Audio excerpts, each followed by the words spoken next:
नमस्कार, स्वागत है आप सभी का टीएनपी न्यूज के खास प्रोग्राम अपना बिहार में और मैं हूं आपके साथ मिशा सिंह।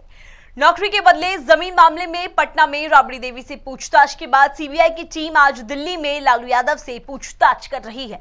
सिंगापुर से किडनी ट्रांसप्लांट के बाद लौट राजद सुप्रीमो लालू यादव दिल्ली में बड़ी बेटी मीशा भारती के आवास पर है। इस बीच उनके दूसरे नंबर की बेटी रोहिणी आचार्य ने सोशल मीडिया पर अपनी नाराजगी जाहिर की और कहा कि पापा को कुछ हुआ तो छोड़ूंगी नहीं।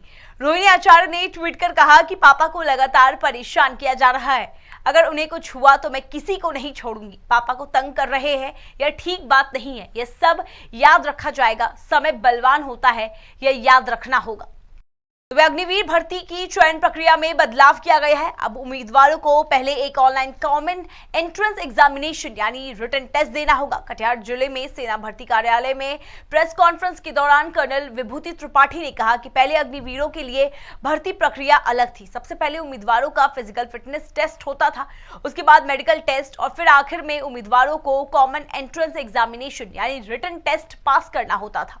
फाइनल मेरिट लिस्ट के आधार पर ट्रेनिंग के लिए चयन होता था, लेकिन अब कैंडिडेट्स का सबसे पहले कॉमन एंट्रेंस एग्जामिनेशन देना होगा, इसके बाद फिटनेस और मेडिकल टेस्ट होगा।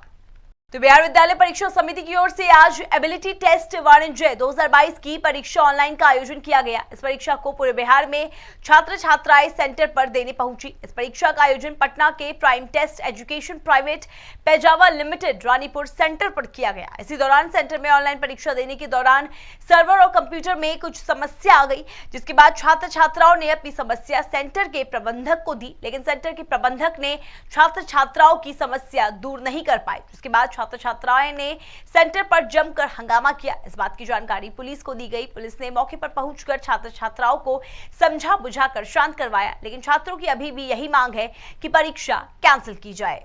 सर, हम लोग आए 11, किसी भी एग्जाम का रूल होता है 11 बजे एंट्री लेंगे, रजिस्ट्रेशन होगा, हमारा सिस्टम ऑन हो जाएगा।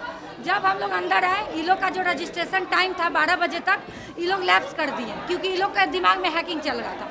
यहाँ हम लोग के सिस्टम पे लिख दिया गया कि आधा घंटा टाइम को लेट किया गया। 12 बजे कंप्यूटर में दिखा रहा है, ये लोग 12:30 1 बजे हम लोग का सिस्टम ऑन किया। उसके बाद हम लोग का कंप्यूटर पे एग्जाम कंप्लीट लिख दिया, किसी में एक सिस्टम हैक लिख दिया, ये लोग नेट काट दिया। अंदर एक लड़की पाई गई जो व्हाट्सएप पे फॉरवर्ड कर रही थी तो आंसर शीट को कंप्यूटर में देख के, वहाँ जब तोड़ फोड़ हुआ अंदर लड़की मिली, उसके व्हाट्सएप में था।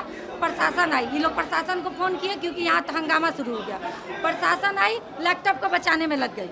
अगर प्रशासन कार्रवाई करती तो फर्स्ट ऑफ ऑल ऑफिस का सारा डॉक्यूमेंट सीज करती, तो कोई कार्रवाई नहीं की।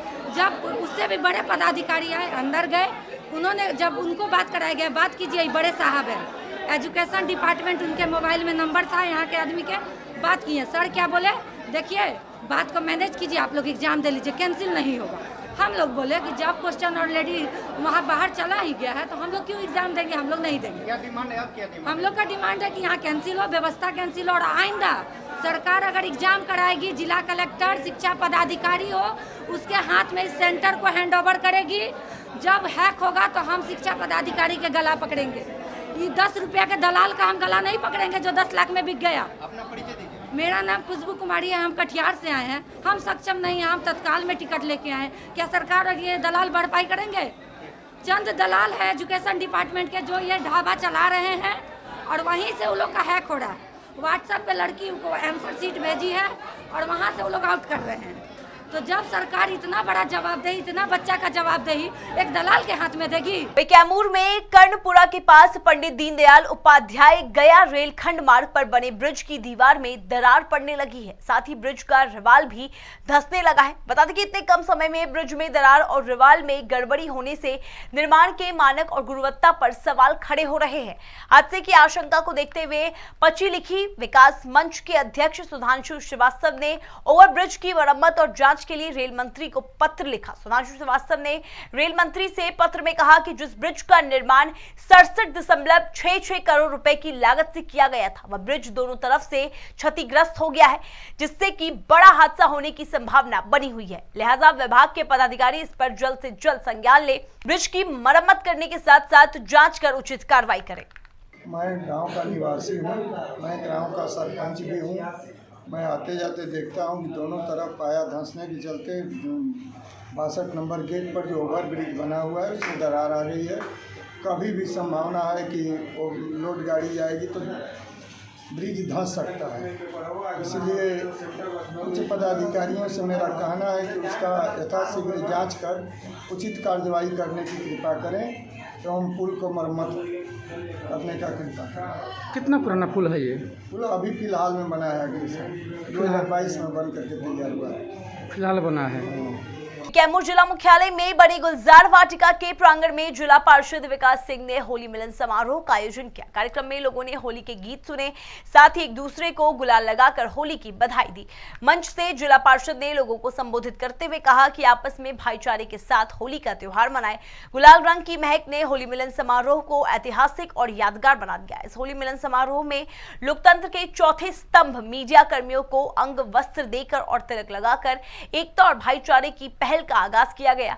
वही भोजपुरी गायिका ने बेहद खूबसूरत रंगारंग कार्यक्रमों की प्रस्तुति देकर सबका मन मोह लिया। सभी ने तालियां बजाकर कलाकारों की प्रस्तुति को सराहा। नालंदा जिले के अस्थावा प्रखंड में बना लाल किला के नाम से मशहूर अमावा एस्टेट कभी चमन था, लेकिन आज ये सिर्फ एक पहरेदार बनकर रह गया है। कलाकृतियों से ओतप्रोत इस किले में 52 कोठरी और 7 आंगन है। एस्टेट में महामारी से बचाव करने की पुख्ता व्यवस्था थी। करीब 100 साल पहले बनी इस भवन की कलाकृति आज भी लोगों का मन मोह लेती है। बता दें कि किला में 60 विभिन्न देशों से आए विदेशी मेहमानों को राजा साहब के पौत्र ने फूलों की माला और गमछा देकर सम्मानित किया। उसके बाद विदेशी मेहमानों ने फूलों की होली खेली। उसके बाद एक दूसरे को गुलाल लगाकर अभिवादन किया। है यंग प्रोफेशनल ऑर्गेनाइजेशन YPO, जिसमें लगभग ये लोग 60 देशों से आए हुए हैं। ये उसके डेलीगेट्स हैं। ये लोगों का अपना सक्सेसफुल बिजनेस एंटरप्राइजेस है। इसमें काफ़ी बड़े बड़े होटल चेन के ओनर्स हैं, माइनिंग कंपनी के ओनर्स हैं, IT कंपनी के ओनर्स हैं, हॉस्पिटैलिटी कंपनी के ओनर्स हैं। इन सबों का अगर देख लें, अगर इनका कंपनी का टर्नओवर जोड़े तो हमारे भारत की GDP के बराबर होगा। तो ये लोग अपना समय निकाल के बनारस आना चाहते थे। हमारे समझाने पे कि भाई हमारे बिहार में भी काफ़ी चीज़ें हैं, कल्चरल चीज़ें हैं जो आप देखेंगे और आपको अच्छा लगेगा। उसके लिए ये गया है। गया से नालंदा और हमारे यहाँ गांव अमावा आए हुए हैं जी। और आपको लगता है आप लोगों ने भी देखा होगा कि ये लोग काफ़ी खुश हैं और इनका उद्देश्य रहता है जैसे चीज़ों में घूमना और उस जगह की प्रॉब्लम को समझना और सॉल्व करना भी। होली का महापर्व हो और शराब का सेवन ना हो, ये तो हो ही नहीं सकता। शराबियों की इस कमी को पूरा करने के लिए शराब माफिया भी कई जुगाड़ लगाने में लगे हैं। बता दें कि मुख्यमंत्री नीतीश कुमार के गृह जिले नालंदा के जिला मुख्यालय बिहार शरीफ में होलिका दहन की रात लोगों ने खुलकर शराबबंदी कानून का मजाक उड़ाया। खुलेआम सड़कों पर शराबी डीजे की धुन पर नाचते दिखे। वहीं कई शराबी हाई वोल्टेज ड्रामा करते भी नजर आए।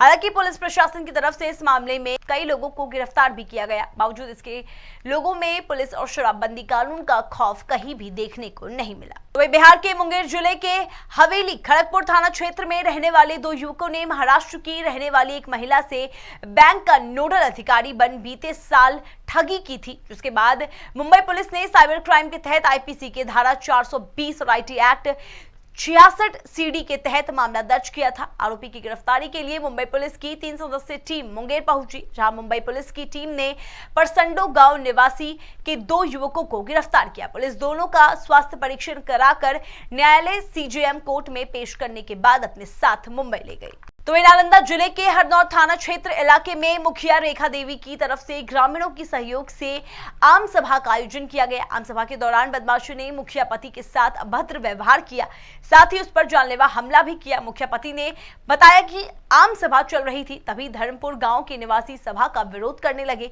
जिसके बाद वहां विवाद बढ़ गया। मुखिया ने इस पूरे मामले की जानकारी स्थानीय थाने को दी। पुलिस ने घटनास्थल पर पहुंचकर मामले की जांच की, लेकिन जांच के दौरान बदमाशों ने पुलिस पर भी हमला कर दिया।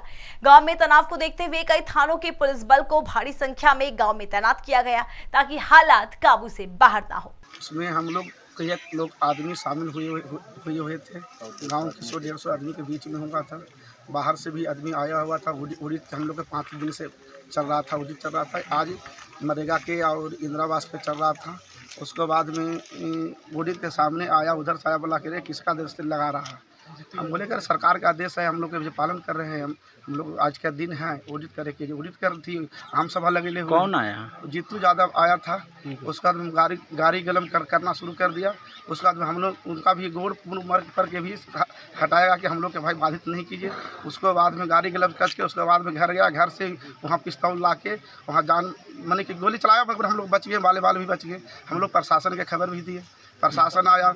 प्रशासन के अला के बाद भी कम से कम 10-15 वह प्रशासन के सामने गोली इतना धार गोली चलाया कि कम से कम प्रशासन भी वीडियो हरनौत प्रखंड के प्रभारी आए थे, उनका सामने गोली चलाया। उनका सामने गोली चलते भर में एओ के ड्राइवर साहब के, प्रशासन के ड्राइवर के हाथ में गोली छिटका लगा हुआ है।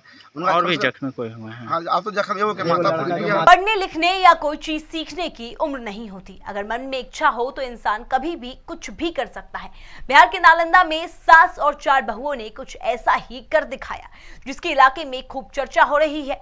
सास और बहुओं ने बच्चे होने के बाद भी पढ़ना लिखना जरूरी समझा। 6 महीने के कड़ी परिश्रम के बाद इन्होंने साक्षरता परीक्षा में हिस्सा लिया। सास का कहना है कि उनकी बहुओं को पढ़ना लिखना नहीं आता था, लेकिन उनके बच्चे अशिक्षित ना हो, इसीलिए उन्होंने यह कदम उठाया।